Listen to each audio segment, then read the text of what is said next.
I always sit around and yell about how games are always using the same themes over and over and over again. So I love when games use a new theme. And this is definitely a theme I haven't seen much other than maybe some roll and move games from the 80s. Right. But Flashpoint Fire Rescue is one that attracted my attention because it was about firefighting and it's cooperative. And that's two good pluses for me. Yeah. It was on a Kickstarter game, and so I didn't really pay attention to it until after it's been kickstarted. So I have a version of it now and played it and played it and played it. And so I'll show it to you, and then we'll tell you if it's worth it.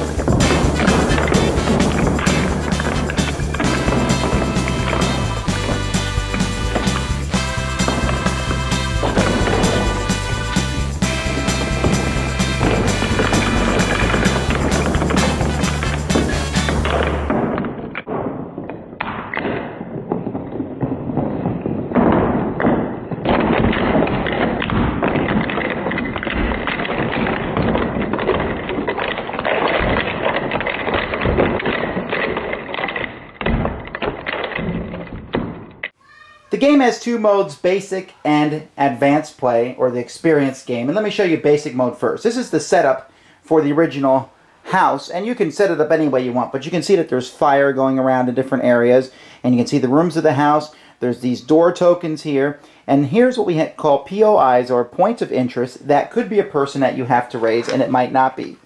Each player is going to be a fireman, which might be a pawn or might be a fireman, depending whether you kickstarted the game or not or so.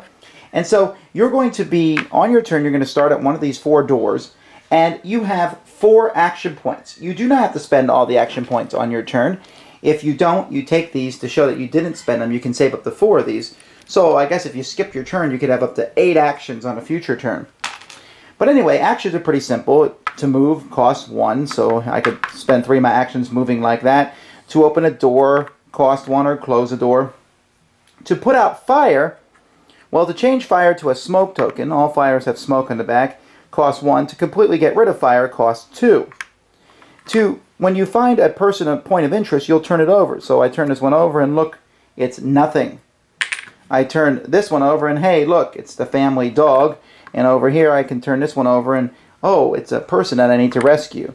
And so you can only turn those over when you move into that spot, and then you can carry that person out of the building, hopefully, and that costs 2 movement points though as you carry them. So you have 4 actions. Another action you do is you can try to chop down a wall. That costs 2 action points. You put a damage token there. When there's 2 damage tokens on the wall, you can move through that wall.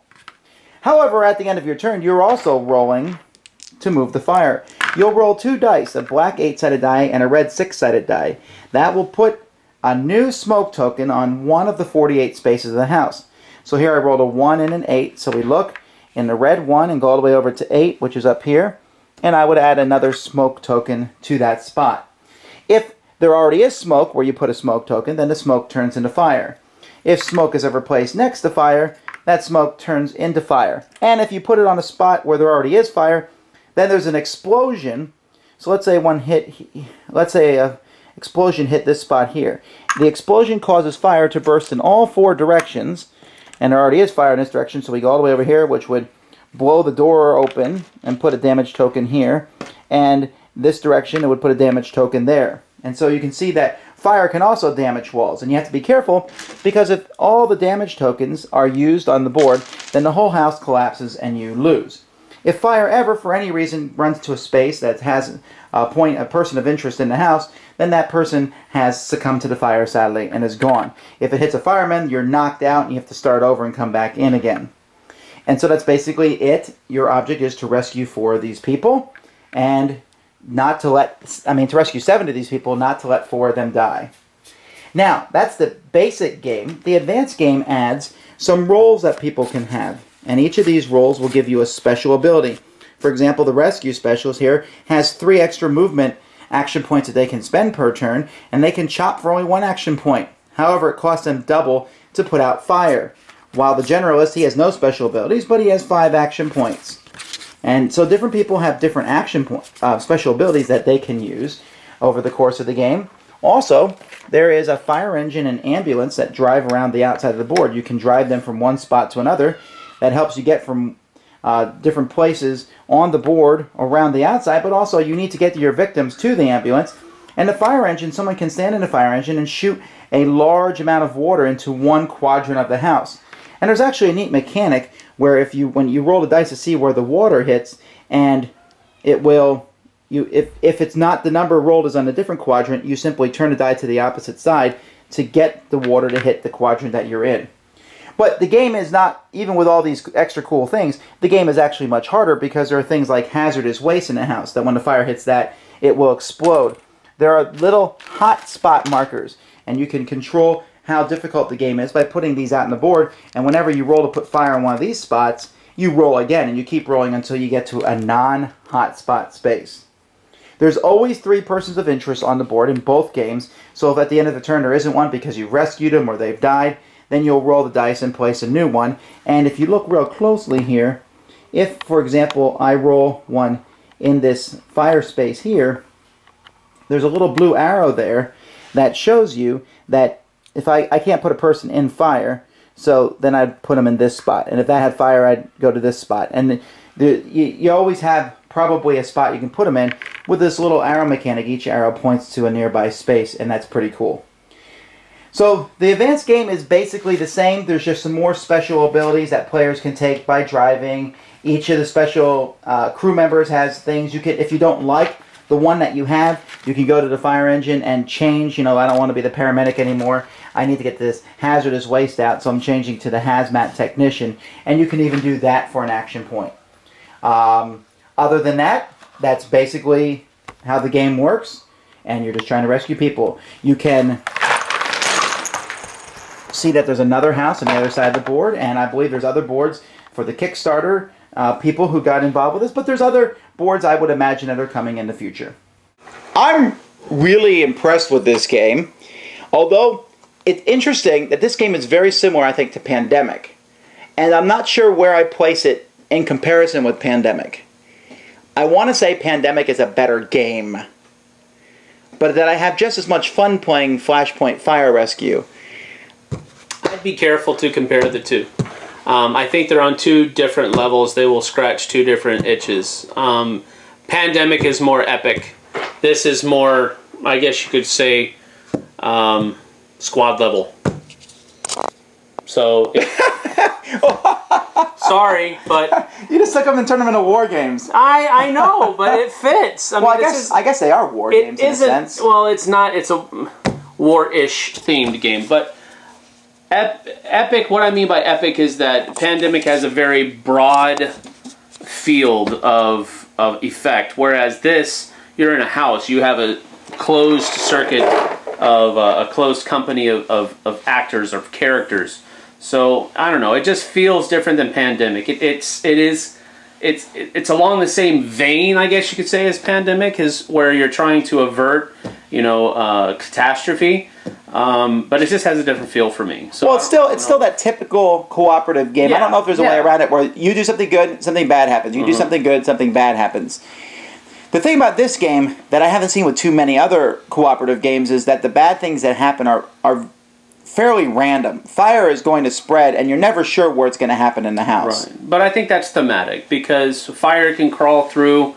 Can get through crawl spaces and attics, and you can't see it spreading, but it is. So I think that's cool. I think that's thematic about it. And I found it interesting that the people in the game are little silhouettes, so that you're not I guess you're not too attached to them because there's a good chance they're gonna die. There's no faces. Right.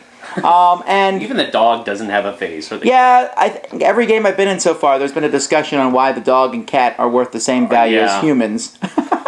And then why should they not be worth the same value? And then there's always been an argument about that. Because they aren't the same value. But there are humans and there are animals. I'm sorry, but that's how it is. Okay. So, the things that I really like about the game. Love the artwork, especially in the Fireman cards. I mean, that's really good. And the board layout and graphic design, I look at the board and I instantly know what's going on. Yeah. I don't have to sit there and go, what does that symbol mean again? Right. It just makes sense. Yeah, it does. The theme fits, the structure of the house collapsing, the fire spreading. Double-sided board is also cool. You have 2 different layouts for the house that you're going to go to. I think it screams expansion. I think what the Kickstarter's got. Yeah, I think the Kickstarter people got some extra houses, and Yeah. you could do 2-level houses or a warehouse. You know, there's Yeah. all kinds of things you could do. So much room for this thing to expand. So that's a plus as far as I'm concerned. I love expansions for games. The family game is very simple. I played it with my family. It's very easy to get into. All you do is go put out the fire, and the fire spreads.